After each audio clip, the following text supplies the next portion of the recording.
Ezali sisi tango ya kolelalela mpona ekolo te toleli mpe mingi oyo ekomi ntango ya kotelema kolata kanda esantu kopamela ya kopamela kopapa ya kopapa kokata ya kokata kobelela moto na nzambe kita mpona kosikisa misala ya satana moto kitisa moto yaya ezekisa misala ya satana na mboka moto kitisa moto. Acceptons le sacrifice suprême pour sauver ce pays.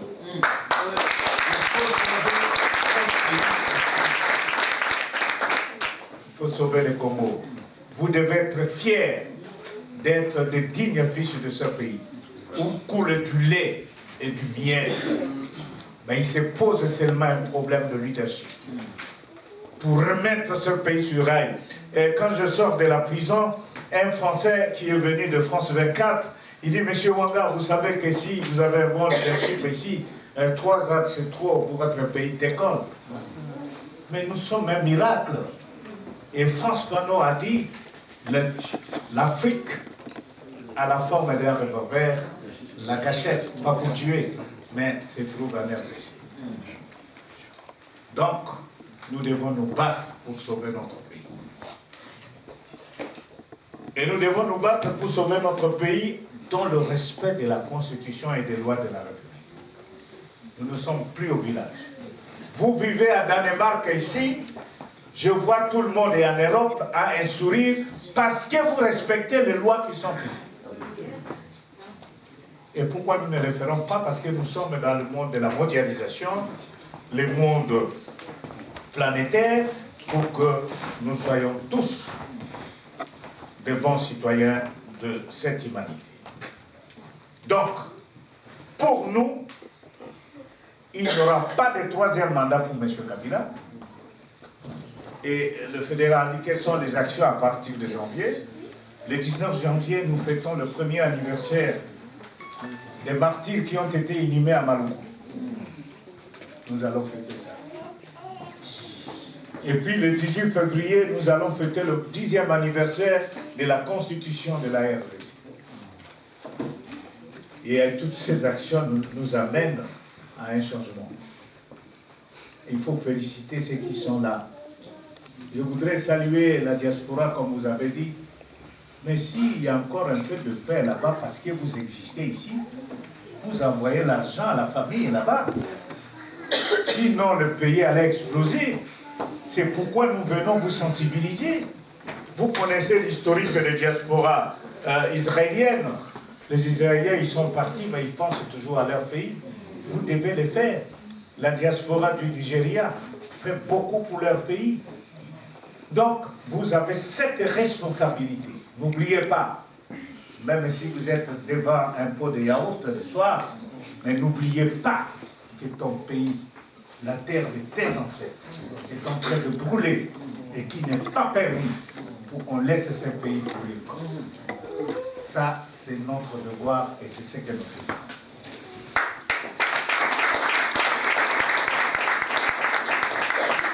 Alors, comment est-ce que nous nous organisons? Nous disons ceci.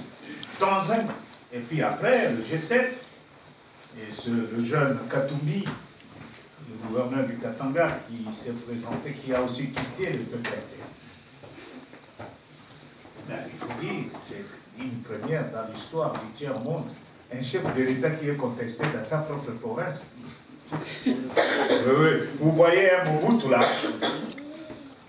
Kengo, Goga, Vundawe, notre de Pareko, c'est qui? Rwanda, Vundawe, Bemba le Père, Bomboko, et Moulou, et tout ce monde tourne le dos à Mobutu, non? Il y a un problème. Non, il y a un problème entre nous. Les gens qui vous ont soutenu, alors il y a un problème. C'est ce qui arrive au Katanga. Et moi, je dis que la révolution fait partie du Katanga.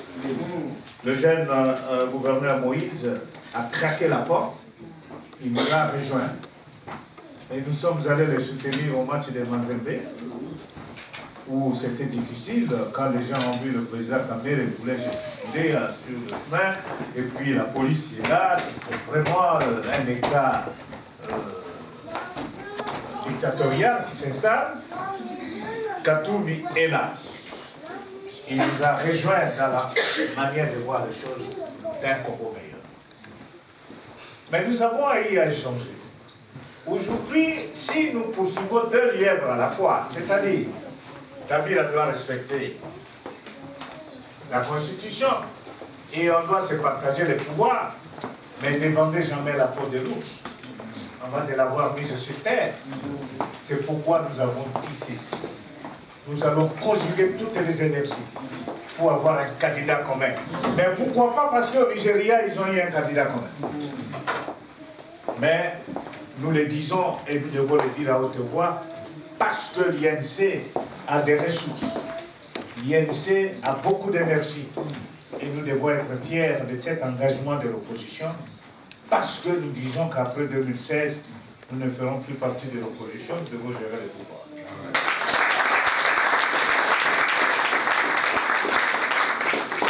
Bon, on m'a posé la question, qu'est-ce qui s'est passé pour mon arrestation?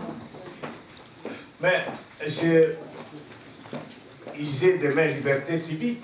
Je suis parlementaire. Nous allons dans un meeting. Ce n'est pas moi, c'est le monsieur de l'UDPS, mon ami et frère, le secrétaire général Bruno Mavungo qui prend la parole et qui dit à haute voix que si l'impérium ne revient pas,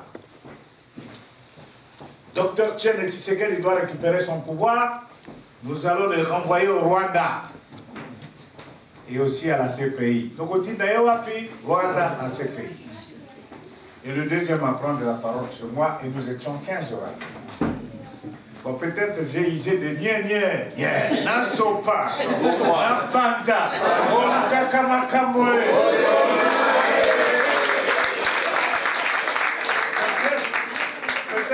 Peut-être que c'est ça qui a effrayé. Alors je pose la question, je vais citer le nom de la. Oui, mais en justice, je ne vais pas. Akotimbika wapi na CPI nalobi akokuta igwe kuna. Mais je n'ai pas cité le nom de la personne. Et alors quand le meeting se termine, mon téléphone sonne. Il est 17h. C'est Caleb qui m'appelle. Monsieur Wanga, est-ce que vous savez que vous venez de déstabiliser le régime? Mais parce que je posais la question à la population.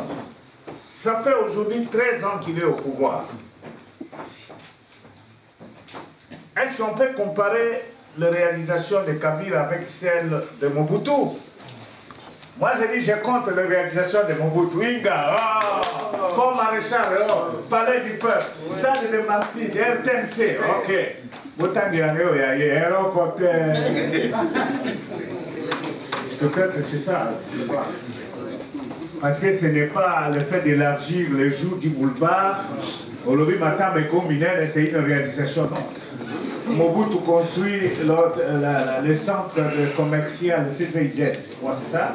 Vous venez vous transformer ça en hôtel, vous venez inaugurer, vous dites que c'est bon. Un vieux bâtiment laissé par Kazaboubou, sur 24.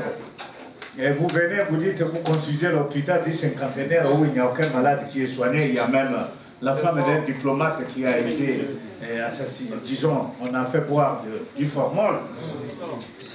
Alors, il me dit, monsieur Wanga, tu as déstabilisé le régime, venez au bureau chez moi ici. J'ai dit non.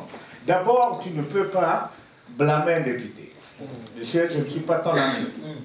Je suis ton chef. Parce que ton ministre de l'Intérieur me doit du respect, qui est ton chef, tu ne peux pas me guérir comme ça. Et bon, alors tu es où pour que j'arrive? J'ai dit, je vais te rappeler. Bon, je dis aux amis, les amis me disent, il faut rentrer à la maison. Je cours vite à la maison, il y a eu un embouteillage, vers Maman Mobutu, je vais arriver vers 23h. À 1h du matin, on tape sur le portail. Police, ouvrez. Police, ouvrez, police, d'où? Madame me dit, il y a des gens là-bas. On s'est dit, c'est quoi ça? Alors j'appelle la MONUSCO. J'informe la MONUSCO, j'informe RFI, Bon, le président n'était pas au pays, j'informe tous les droits de l'homme. Mais à 1h du matin, ces gaillards habillés en civil traversent le mur, escaladent le mur. J'ai une annexe dans ma résidence, ils cassent la porte de l'annexe, ils font sortir mes garçons qui étaient là de 22, 18 ans, et 16, ils commencent à taper sur eux. Et je dis à maman, je dois sortir. Maman, je dis, Tom, tu sors, pas parce que si tu sors, on va te tuer. Mais je dis, mais quel est cet homme? C'est mon gars là-bas, au bête la Ebana. Et puis il y a Bombani, ça n'existait pas. Alors une discussion avec maman, j'ai ouvert la porte. Et quand je sors, Yewana, au Fingaki Rice, on me donne un double patte, je résiste, ils étaient des malabars, ils me renversent, ils me mettent à terre, ils me mettent à terre, ils me font traîner par le sol, mes enfants n'ont pas voulu, on se donne des coups là-bas, et puis après, ils m'ont foutu dans la jeep, ils m'amènent au parquet général, et au parquet général, 10 heures, le procureur général arrive, et c'est Maman Dès qui vient, qui me trouve au parquet général. Elle ne comprend pas ce qui est arrivé. Maman Dès de Fédération de Bruxelles ici, elle était en vacances là-bas. Et moi, je dis, bon, qu'est-ce qui arrive? Et puis à 13h, 15h, la Cour suprême de justice, en flagrance, condamnation pour 5 ans. Alors maintenant, les avocats arrivent, ils contestent, ils disent non. D'abord, offense au chef de l'État, cette loi n'existe pas au Congo, il ne peut pas faire la prison. Un grand débat, on dit, bon, dans 5 ans, on va convoquer, à ce moment, il n'y avait pas la Cour constitutionnelle, on va convoquer la section de la Cour constitutionnelle, Maintenant, pour les avocats, je dois rentrer à la maison. Je ne suis pas un fugitif, je suis un député, je viens chez moi. M. Kanyama, qui est le commandant de la ville, avec une quarantaine de policiers, ils ont pris ses bras ici. Les députés et les cadres de l'INC, ils ont pris celui-ci. Alors je suis tiré comme ça, j'ai senti quelque chose ici et je crois que c'était la fin. Un autre vient, il coupe la ceinture et les pantalons de ça, je suis resté nu devant mes enfants et mes militants. Oui, milliers comme ça. Et puis à un moment, je tombe. Mario vient pour me relever, il me récupère, il me réintroduit dans la salle et puis dans la jeep, il m'amène à Makala. C'est comme ça que j'ai été jeté en prison. Un jour après, les ambassadeurs ont protesté parce qu'ils ont vérifié la vidéo. Ils n'ont pas vu là où j'ai insulté. Et puis on me garde en résidence surveillée à l'hôtel Invest. Et puis, bref, il ne faut pas aller trop dans les détails. On ordonne qu'on m'arrête. D'abord, je reçois quelqu'un qui vient me dire, voilà, nous avons été avec le chef de l'État, on vient de voir le président Kamere, pour vous libérer, faites une lettre de pardon, comme ça on vous libère. Je dis non, je ne peux pas faire une lettre de pardon. Ça veut dire que si je fais la lettre de pardon, tout ce qui s'est passé là, ça apparaîtra comme de mise en scène. Et puis vous allez dire que Kamere est toujours avec Kabila. Ce sont des mises en scène. Alors l'INC en mettrait une croix. Moi je crois, si vous voulez que j'aille en prison, je suis prêt à faire la prison. Pourquoi vous dites, je suis prêt à faire la prison? Vous pouvez faire tout ce que vous voulez. On m'amènera, un jour après, on décidera, je vais en prison, et quand j'arrive, on me jette chez les Kuluna. J'ai passé une très mauvaise année. Les jeunes Kuluna, quand ils vous récupèrent, ben, d'abord, ils se sont occupés de mon ventre, trop beau, je m'excuse beaucoup.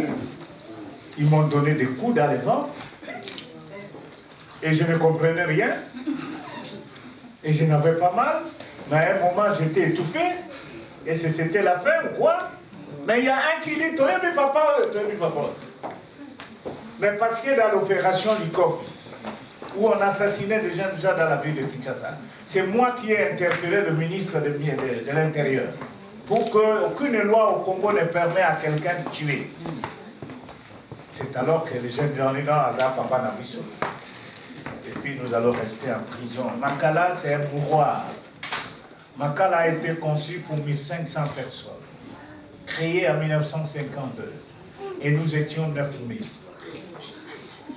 les fosses septiques, les toilettes bouchées depuis 20 ans. Et excusez-moi, madame maman, excusez-moi, le 9000, il vous dépose une quantité énorme de caca chaque matin. Et l'odeur de caca vous pénètre dans les cellules. La respiration, on est suffoqué. Terrible. Et les jeunes gens, ils ramassent le caca par la main nue. Sur 9000, nous étions 1200 condamnés. Vous avez au moins 7000 jeunes gens de l'âge de 15 à 25 ans qui pourrissent en prison. Parce que nous avons un petit terrain de football, vous ne pouvez pas faire sortir 2000 personnes. Alors, il faut au moins 1 mois et demi pour qu'on fasse sortir à peu près 1000 personnes pour prendre l'air. Mais quand ils sortent, ils puent. Parce qu'ils ne se lavent pas. Les pots avec des gales partout. Du chanvre qui vient on vend du chanvre aux jeunes gens. Et après on les arrête, on les torture. Ligotés, fouettés, il y a même ceux qui meurent après être fouettés. Et vous avez une structure comme ça, il n'y a même pas une ambulance. Si vous tombez malade la nuit, c'est fini, vous partez. Il n'y a pas un dispensaire. Et nous avons passé des moments très difficiles. J'ai promis d'écrire un livre que vous allez lire dès le début de l'année, vous allez entrer dans les détails. C'est une situation insupportable. Il faut que les choses changent dans notre pays. On ne peut pas continuer comme ça. Maintenant, je termine par vous inviter, vous, de l'INC. Tombola et Longilikolo. C'est comme si les gens sont complexés. Défendez votre parti. Défendez votre président.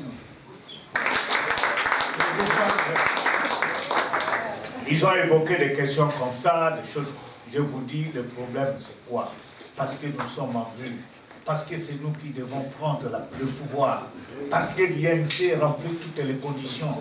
Et l'arbre qui porte des fruits reçoit de tout ce qu'il y a comme tout, la déstabilisation. Mais je voudrais que vous, là, vous devez prendre le devant de dire cette histoire de tout ça. Mais il faut faire attention avec la nationalité au Congo. D'abord, les enfants que vous avez ici, est-ce qu'ils n'ont pas le droit d'être congolais? Mais quand l'Europe ici, c'est dans la difficulté, il n'y aura plus rien ici. Mais l'oxygène, les poumons, c'est chez nous. Les richesses sont là-bas. Les enfants qui ont étudié ici repartiront dans le pays. Nous avons un problème de nationalité ici. Il faut résoudre au niveau du Parlement. Et puis, un Congo. Attention, parce que si vous dites Congo, il y a des Bakongo à Brazzaville. Il y a Bakongo en Angola. Alors, à un moment, vous risquez de dire que non, attention, quand vous allez à l'équateur chez moi, mais il y a des bandits dans Centrafrique, il y a des bandits au Congo. Et vous allez dans le Nord Kivu, il y a des Hutus rwandais, des Hutus congolais, il y a des Tutsis rwandais, il y a des Tutsis congolais. Il faut faire attention avec ça. Même les Burundi, on appelle les Arundi, ceux qui sont à la plaine de Rougis. Les Barundi qui sont des Congolais et autres. Et quand vous arrivez dans le Katanga, les Tchokwe et les Rund, les Bemba, ils sont partout, et dans les Bandundu, c'est la même chose. Donc, je crois que demain, nous devons fonctionner parce que nous sommes un État de droit. Nous n'allons pas fonctionner comme des coutumiers. Aza Moulou, pardon, pas Moulou, j'aime trop. Je voulais dire que Aza Congolais. Mais sur base de quoi? Parce que notre constitution dit ceci. J'ai beaucoup aimé Maman Msenga. J'avais dit, chez nous c'est la loi. Mais la constitution dit, est congolais. Toutes les ethnies et des personnes se trouvant au Congo depuis le 30 juin 1960. C'est-à-dire que moi aussi je suis belge. Parce que moi, je suis né en 52, Congo-Belge. Je peux demander ma nationalité ici. Même certains Belges aussi. Donc, vous n'avez pas les droits aujourd'hui. Même quand vous rencontrez Loubéro, vous pouvez dire tout ce que vous voulez. Mais la loi vous impose. Loubéro, Nyarugabo, ils sont congolais. Il ne faut plus douter. Même quand on disait Kabila c'est un Rwandais, mais si on vous traduit à la justice, on vous arrête. Donc il y a toutes ces questions qui vont raisonner comme les hommes nouveaux qui vivent dans les états de droit.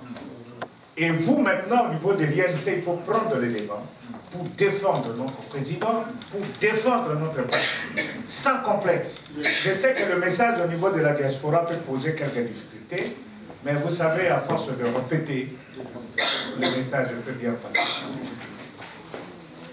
Voilà, c'est à ce niveau que je termine mon exposé et je suis mis à votre disposition. Je vous remercie pour votre attention.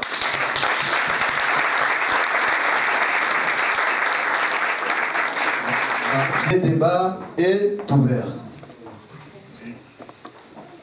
Merci, monsieur. Je m'appelle Vital, je viens de la Norvège. Je voudrais m'adresser à l'honorable Ewanga en quelques 2-3 petits volets. Je vais remarquer à partir de son speech que l'opposition a toujours été derrière les agissements de l'actuel gouvernement, ou du moins de l'actuel président, parce qu'en fait c'est lui-même qui décide de tout. Vous avez évoqué ici le problème des actions qui sont en vue, et vous avez cité 2 dates, celle commémorant l'organisation, disons, comment ça s'appelle? Si vous pouvez poser la question. Ouais. Ma question c'est de savoir, au fait, ou de faire remarquer que vous, au niveau de l'opposition, vous n'agissez qu'après le coup. Alors que vraiment, au niveau où on en est aujourd'hui, vous devez être prévenant. C'est-à-dire ne pas attendre que ce soit commis un acte pour que vous alliez derrière. Très bien. Ici aussi, je vais parler de la candidature commune comme vous l'avez évoqué.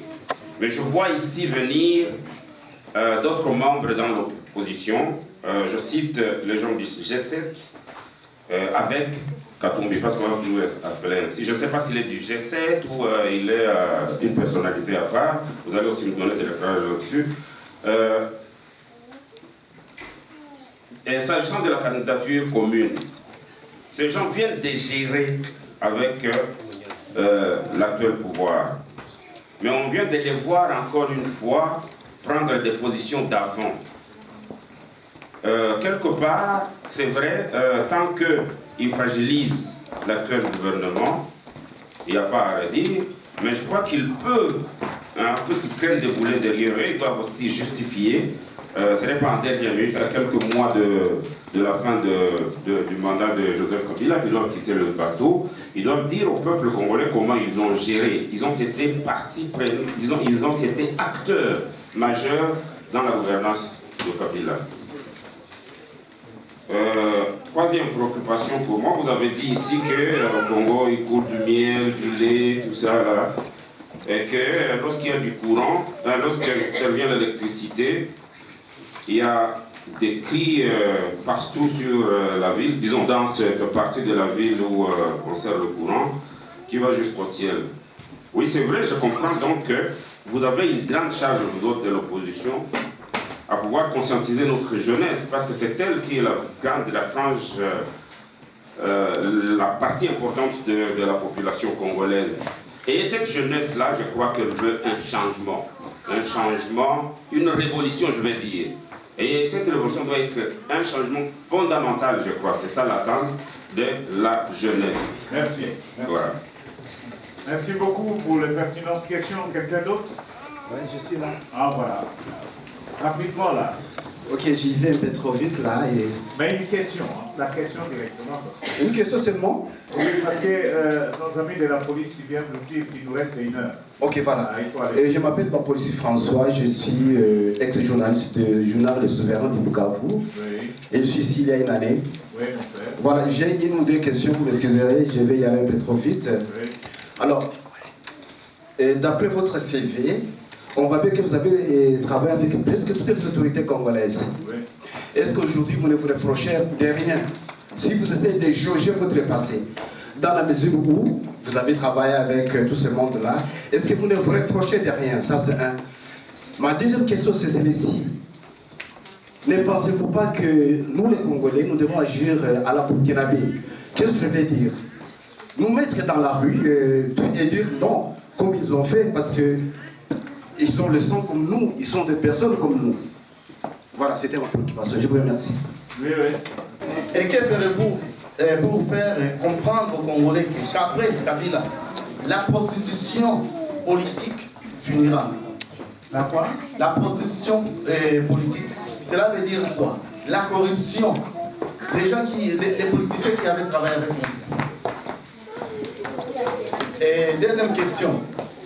Aujourd'hui, nous voyons que ce que ferez-vous pour faire comprendre aux Congolais qu'après Kabila, la prostitution politique finira? La quoi? La prostitution politique, cela veut dire quoi? La corruption. Les gens les politiciens qui avaient travaillé avec nous. Et deuxième question. Aujourd'hui, nous voyons que c'est le Rwanda qui est le premier producteur de minerais. Alors, que ferez-vous pour prendre ces places pour que les Congolais voient aussi que leur pays soit représenté pour la première producteur de minerais? Merci. Très bien. Suivant. Deux questions. La première est de savoir, Yves Zakwani, en tenant compte de votre expérience d'arrestation, que pense l'INC une fois que vous gagnez le pouvoir? Comment seront les conditions d'arrestation et que pensez-vous de ces habits du pouvoir? Ma deuxième question était celle de savoir, tout de suite là, le président de l'INC venait de nous dire noir sur blanc que le dialogue est inopportun. Oui, c'est bien, nous l'attendons. Mais tout en tenant compte des discours de Joseph Kabila dernièrement, il a justifié et démontré qu'il se manœuvre en noir sur blanc qu'il n'y a pas de moyens et autres. Et quelque part, j'estime qu'au niveau international, il y a des gens qui ont tenté de comprendre ce genre de manœuvre. Que pensez-vous par rapport à ce speech-là? Du fait que nous demandons le soulèvement c'est bien, mais il faut que nous puissions quand même avoir des arguments qui vont faire face à ceux de Kabila. Je vous remercie. Je vais prendre la vitale. Et l'opposition, nous sommes devenus une véritable opposition force politique au pays.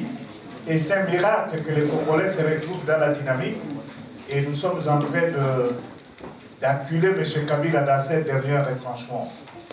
Je vous dis, si il n'a pas révisé la Constitution jusqu'à ce jour, parce que nous sommes de véritables sentinelles qui veillent.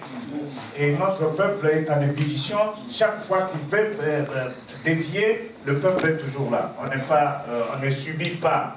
Au contraire, il est en difficulté et il cherche des moyens de sortir du verrou constitutionnel, ce que nous n'accepterons pas. Et qu'est-ce que Katumbi est de G7 et ainsi de suite? Katumbi, c'était un ancien du PPRD, mais il est proche de G7 parce qu'ils viennent tous de la majorité présidentielle. Mais pourquoi il y a eu implosion de la majorité? Mais c'est grâce à nous. Notre discours, la preuve en est que quand ils sortent de la majorité, ils adoptent notre discours. Donc c'est une victoire pour nous. Ça, on n'a pas à craindre. Bon, mais ces gens, ils ont géré, mais ainsi de suite. Mais la loi dit ceci. À partir du moment où vous quittez la gestion du gouvernement, vous devenez opposant. Nous n'avons pas la force de dire à quelqu'un, vous n'êtes pas opposant. Quand vous avez quitté le gouvernement, vous êtes opposant. Donc, nous sommes là. Mais le conseil, c'est que nous devons être prudents. Parce que, sous Mobutu, nous avons eu les Kemboda IRD qui sont venus nous noyauter. Et puis, lorsqu'on a dit que le Premier ministre vient dans la famille à laquelle n'appartient pas le chef de l'État. Au lieu de prendre Tshisekedi, on a pris Kebo. Non, nous sommes très avisés là-dessus, mais on n'a pas vraiment peur pour ça. Le peu au cours du bien de tout ça, la jeunesse, un changement radical. Écoutez, nous avons la voie démocratique. Et la voie démocratique, elle prend toujours du temps. Vous avez vu comment les Mandela se sont battus en Afrique du Sud pour que, aujourd'hui, c'est l'ANC qui contrôle. Nous ne sommes pas pour la voie militaire, des armes, non. Mais quand vous optez pour la voie démocratique, acceptez que souvent, on occupe les fonctions quand on est devenu trop vieux. Nous nous préparons pour ça. Ça peut prendre le temps que ça peut prendre. Bon, est-ce que votre passé, est-ce que vous vous reprochez? Bon, je ne sais pas, est-ce que ça a à voir avec quoi dans mon exposé ici, si je me reproche? Mais mon passé, c'est-à-dire le fait d'avoir côtoyé tous ces mondes-là qui sont... Moi, j'ai été le conseiller de Bouch, de Tshisekedi, de Boboliko, de Kaloumé, de Moïse Congolo, de Kibasa Maliba, de beaucoup de ministres, beaucoup de ministres sous la Deuxième République. Mais c'est ça qui fait de moi une expérience politique. Et c'est ça qui me permet, moi, lorsqu'on me condamne, je ne tremble pas. Parce que j'ai dit à la Cour suprême, ne me posez plus de questions. Vous avez la décision que Kabila vous a donnée dans la poche là. Envoyez-moi à Makala, il ne faut pas que je perde mon temps. Mais il faut avoir un background pour pouvoir réagir comme ça. Et je crois, moi, je ne vois que les aspects quelque peu positifs, sauf que l'homme reste l'homme. Bon, est-ce qu'il faut faire comme le Burkinabé? Mais nous allons vers ça. Qu'est-ce qui s'est passé en janvier dernier, le 19? Vous savez qu'en janvier dernier, le 19, le pouvoir était déjà à la portée de la main. Parce que si la commune de Lingwala et la commune de Barumbu étaient rentrées dans le jeu, c'était fini. On ne sait pas pourquoi les deux communes n'ont pas été concernées. Parce que tout Kinshasa s'est mis debout. Parce que nous avons compris qu'il ne faut plus faire des marches. Ils vont vous attraper. Kimbasek, Massina, Mongafula, tout Kinshasa se met debout. Vous n'avez pas autant de policiers pour gérer tout ce monde-là. Donc, il se pose aucun problème. Donc, Burkina Faso, ne soyez pas pressés, ça va venir. Bon, après Kabila, la prostitution finira, les mouroutistes, tout ça, non. Nous gérons les hommes et nous avons un problème de leadership. Il faut un leadership crédible et clairvoyant et qui fait appliquer les lois de la République. Il n'y a que ça. À partir de ce moment-là, il n'y aura plus de prostitution. Parce que le poisson pourrit d'abord par la tête. Et lorsque la tête ne va pas, le pays est malade. Et vous voyez des grands forums internationaux, nous ne sommes pas présents. Donc vous trouvez ça normal? Donc il y a des problèmes. Bon, le Rwanda continue à produire non minéraux, mais justement, la vérité ici, c'est que nous ne sommes pas contre le peuple rwandais. Non, non. Si quelqu'un vous dit que nous sommes les ennemis des Rwandais, c'est faux. Nous sommes contre l'idéologie du gouvernement rwandais qui veut voir le Congo à genoux. Et ça, nous ne sommes pas d'accord. Donc, il ne faut pas que les gens disent ici, voilà, le secrétaire général de l'INC est venu contre tel groupe ethnique. Non, non. Le Rwanda a des Hutus, nous avons des Hutus. Ils ont des Tutsis, nous avons des Tutsis. Mais ce que nous voulons, c'est que si un Rwandais a de l'argent, parce qu'ils en ont, et s'il veut exploiter du coltan chez nous, il voit les lois du pays, on lui donne. Et puis l'État a une partie, lui il a une partie, on ne peut pas interdire. Et c'est cet État-là que nous voulons créer. Mais cette fois-ci, il y a trop de pesanteurs. Bon, les conditions d'arrestation, c'est l'application de la loi. Hein? Il faut appliquer la loi. Le discours de M. Kabila, c'est un discours sibyllin, trompeur. Il dit qu'il n'y a pas d'argent, c'est faux. Le Parlement congolais, depuis 2012, met de côté 250 millions de dollars par an pour les élections. Si 2012, 13, 14, 15, ça fait combien de milliards? Donc l'argent est là. Mais c'est cet argent qui leur permet des avions qui n'ont pas été budgétisés. de construire un immeuble intelligent. Est-ce que vous avez vu un bâtiment intelligent? Mais nous voyons ça, c'est ça. Il semble qu'à minuit, 2-3 minutes, ça marche même. Mais c'est tout un problème. Un immeuble intelligent. Et j'ai dit aux gens, est-ce que cet immeuble est plus intelligent que le palais du peuple? Les gens ont dit non, il y a quelque chose qui ne va pas. Donc vous voyez, c'est ça, les gens s'amusent, ainsi de suite.